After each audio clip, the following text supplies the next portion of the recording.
Já bych se vás jako toho organizátora zeptala, vlastně co bylo cílem této konference, jestli jste spokojení s těmi kluby.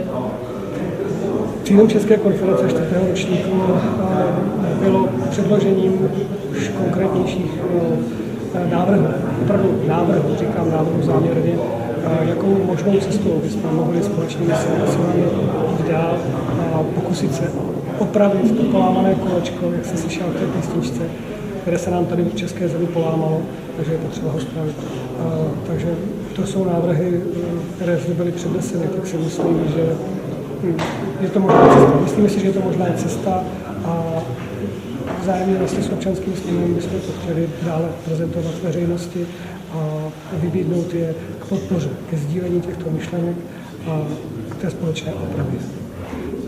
A pochopila jste, nebo jste ještě ptala jste se to druhou otázkou, jestli jsme spokojení, jak se konference povedla. V tuto chvíli jsem plný dojmů, plný prožitků. Řekl bych jednoznačně teď ano, ale vím, že samozřejmě člověk, až si to všechno nechá rozložit trošku v hlavě, tak potom zaujme postoj, kde vidí, že třeba mohli jsme něco udělat lépe, něco bych chtěl pozměnit a tak dále. Ale v tuto chvíli jsem dojat tou krásnou atmosférou, kterou jsem měl možnost prožít s námi, že jsem si uvědomil, jak opravdu v čem každý z nás, kdo tady žije v této zemi, že jde ještě něco víc, že jde o něco víc, než jenom to, že jdeme domů a žijeme tady a stěžujeme si, jak to nefunguje. A tady jsme měli možnost prožít, že to cítíme společně a že snad to lidé fakt nevzdali, že to opravíme, že to kolečko hezky opravíme. A pochopila jsem to dobře, že tedy dneškem se ustavil ten občanský sněm? Občanský sněm už byl ustanovený. Dneškem byl jenom prezentován pilíře občanského sněmu, poprvé v české zemi. A na ty pilíře bych se asi zeptala pana Halbutera, jaké jsou tedy? No tak jsou to 3 pilíře přechodu té občanské společnosti, čili je to pilíř kultury, pilíř hospodářství a pilíř všeobecné správy. A můžete je trochu rozšířit, o co vlastně jde? No tak v podstatě dá se to přečíst, bude to na našich webových stránkách občanského sněmu, já si je z paměti nepamatuji, ale samozřejmě mají to být taková jakási pravidla, návod na to, jak bychom se mohli chovat, jak bychom ke všem vznikajícím předpisům, řekněme už ústavou počínají a tak dále, abychom pohlíželi přes prismata tady těchto 3 pilířů, porovnávali to, abychom vybudovali to, co si myslíme, že bychom vybudovat mohli. A můžete ještě, tady padalo spousta takových slov jako slušnost, naděje, já nevím, moudrost a další. Můžete říct vlastně, k čemu ty pilíře, jestli mají jakoby sloužit k tomu, aby se to nějak shodlo, aby se zlepšil stav společnosti, vy jste mluvili i o změně systému. Ano, to byl jakoby hlavní důvod, proč to všechno vzniklo, čili ta práce, která vyvrcholila na této 4. české konferenci, trvala téměř 2 roky a možná i déle, protože já jsem do toho před 2 lety vstoupil a přátelé z TSO a z Reformní společnosti už na těchto věcech dělali. Nicméně bylo to právě pokus předvést společnosti, že to lze dělat jinak, nenásilnou cestou, nabídnout možnost, jak ten systém změnit a víceméně odezva od obyvatel nám řekne, jestli jsme zvolili správný postup. A jak se člověk tedy může zapojit do toho občanského sněmu? I to je, řekněme, poměrně složitá záležitost, kterou zde předváděl kolega Mikš na té prezentaci.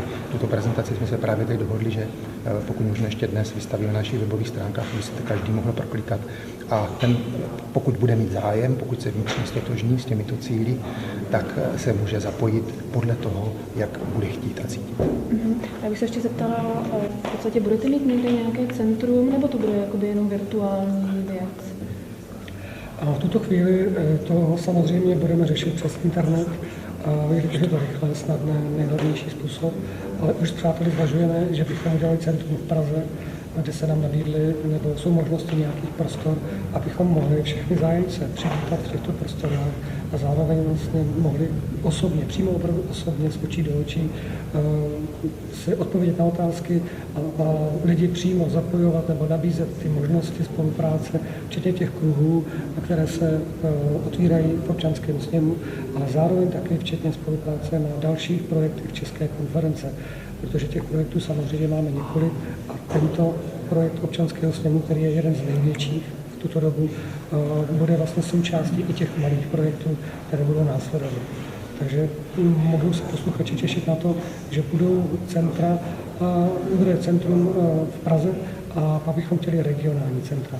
Regionální centra, takže v tuto chvíli, pokud už někdo by měl zájem takové centrum otevřít, může se na nás obrátit a my se s tím rádi sejdeme a pomůžeme toto regionální centrum založit a společnými silami potom tyto myšlenky, jak myšlenky České konference, tak pilíře občanského sněmu pomaličku dostávat společnosti a na tom budovat úplně nový systém nový systém pro obrodu, pro nápravu, pro to polámané kolečko, které se tady zlomilo.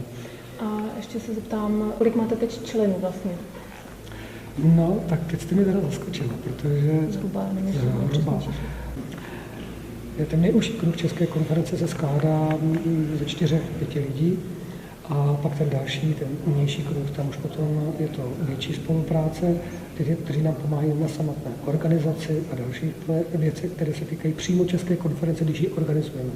Ale těch příznivců České konference, těch jsou stovky, asi možná bych si to říct, že už to jsou i do tisíců, jenom, že v tuto chvíli tady třeba nebyli vidět, ale je jich dost. Nepočítáme to, zatím to nehrajeme na počty, protože nám jde spíš o tu kvalitu, jelikož ty názorové pohledy lidí se mění ze dne na den. Chvilku jsou příznivci a za 2 dny už se jim to se nelíbí, takže sázíme spíš na tu kvalitu, takže nezbíráme počty, nezbíráme hlasy. Chceme opravdu, aby ten zájem byl hluboký, aby ti lidé potom v tom přesvědčení svém a hlavně i v té schopnosti upozadit tu svoji já, to vím nejlépe, mohli s námi a se všemi dalšími lidmi spolupracovat v harmonii. A máte ale nějaké ambice třeba vstoupit do politiky nebo nějakých vyšších sfér? Tuto otázku dostáváme velmi často, už po několik let, jak naši přátelé na Moravě z občanského sněmu, tak ji dostáváme od prvního ročníku České konference také. Nejsou to naše ambice v tuto chvíli, určitě ne. Jestli v budoucnosti se něco vyvine nějakým způsobem, nedokážeme vůbec v tuto chvíli tuto otázku odpovědět. Ale v těchto dnech, v těchto měsících, letech nechceme vstupovat do politického dění, protože tam jsou stanovená pravidla, za kterých se nedá prosazovat něco, co by mělo úspěch. To znamená, že my sázíme na to, že nejdříve potřeba změnit pravidla hry. Jakmile se změní pravidla hry, potom samozřejmě ten určitý to soupeření nebo to nabízení těch různých řešení může být spravedlivé. Pak samozřejmě sami posluchači, občané této země můžou opravdu poctivě rozhodnout, co by chtěli, aby v této zemi bylo tím hlavním, nebo co by mělo vést tuto zemi k těm lepším časům, které jsou před námi. Doufejme, že jsou před námi. Vy chcete spíš oprášit jakoby ty hodnoty, ano. Jako je morálka a podobně. Ano.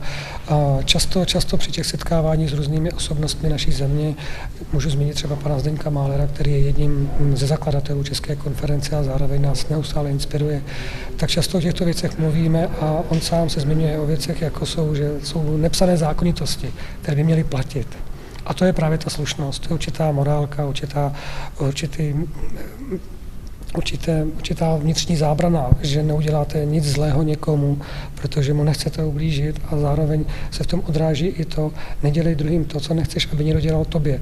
A toto stále více se vyplouvá na povrch, že je to nutné. Ve všech oborech je to nutné, aby to bylo na pracovištích, v rodinách, ve vztazích mezi přáteli. A pokud se toto podaří, tak jsme přesvědčeni, že bychom mohli opravdu tu novou společnost vybudovat. Ono, když se podíváme na ty naše historické souvislosti, ať už to byl Karel IV., Jan Hus, Petr Chelčický, ale i Národní obrození a i z nedávno minulých Václava Havla můžeme připomenout. Tam všude byly velké odkazy na tyto hodnoty. Ale nepodařilo se samozřejmě dostat do společnosti takovým způsobem, aby mohli plnohodnotně fungovat. Česká konference i občanský sněm si toto všechno uvědomuje a my bychom právě chtěli v návaznosti na to, co zde bylo předneseno a to, co zde bylo předloženo, tyto hodnoty vrátit do společnosti. Nebude to jednoduchý, ale věříme, že dílčími kroky a pomocí všech lidí, kteří to dnes dali, se nám to podaří. A ještě pana Hausera bych se zeptala, zmiňovali jste tady osobnost pana Jana Amose Komenského a proč právě jeho? No tak já si myslím, že to je skoro zbytečné toto komentovat, protože každý víme, že tento velikán, světový velikán, který teda zanechal obrovské dílo s širokým záběrem, tak může být vzorem po staletí, jak pro nás, tak po staletí ještě dál, a je to nevyčerpatelný zdroj moudrosti. Vezmete-li si jakoukoliv tu knihu a začtete se, tak zjistíte, že opravdu ty jeho myšlenky, které jsou nadčasové, to nemělo nic společného pouze s dobou, kdy on žil, ale týká se to nás bezprostředně teď a bude se nás to týkat za 100 let, za 200 let pořád, takže myslím si, že tento zdroj nikdy nevyčerpáme. Tam jste zmiňovali hlavně to dílo Náprava věcí lidských. Samozřejmě je toho hodně, tedy těchto děl, ze kterých lze tedy čerpat, ale to není pouze to jediné, samozřejmě jich mnohem víc. Ale mohl by to být takový podtitul i té konference. Vše náprava. Vše náprava věcí lidských. Ještě se zeptám, jak tady jakou máte funkci? Já tady funkci, já jsem byl rád, že jsme mohli tady prezentovat to, co jsme prezentovali 10. března v té Olomouci při založení občanského sněmu, kdy tedy byl přečten ten dekret Kutnohorský 2012, takže s přáteli z České konference jsme tedy dali se dohromady a vytvořili jsme tedy ten tým těch 7 lidí, kteří pracovali na těch pilířích. Jinak já v podstatě zastupuji právě ten občanský sněm dohromady s Petrem Hradilem a s Liborem Mikšem. Takže můžu říct zástupce občanského sněmu. Dá se říct tak. A ještě bych se zeptala, jsem zapomněla na ten dekret Kutnohorský, tak vlastně tady máme 3 pilíře občanského sněmu a ten dekret Kutnohorský ještě k tomu, tak co to je? Ten dekret Kutnohorský byl takovým mírným přemostěním nebo předmostím tady těchto pilířů. Byl východiskem právě k tvorbě těch pilířů, to znamená trošičku dá se říct, že v návaznosti na tu minulost, na ten dekret Kutnohorský z těch dob minulých navázal, rozšířil, řekněme, ten záběr, popsal tu současnou situaci a dá se říct, tak trošku bylo to napasováno na tu dnešní situaci, abychom vysvětlili lidem, proč nechceme ten obecně používaný postup demise vlády, odstupte všichni, ale spíš ten postup tvořivý. To znamená vybídnout lidi k tomu, aby spolutvořili dohromady, abychom vytvořili něco, co má smysl. Aby začal každý sám u sebe. Tak, je to samozřejmě první předpoklad a musí v sobě najít tu chuť pracovat na tom společném. Tak jo, děkuju. Už vás nechám najíst.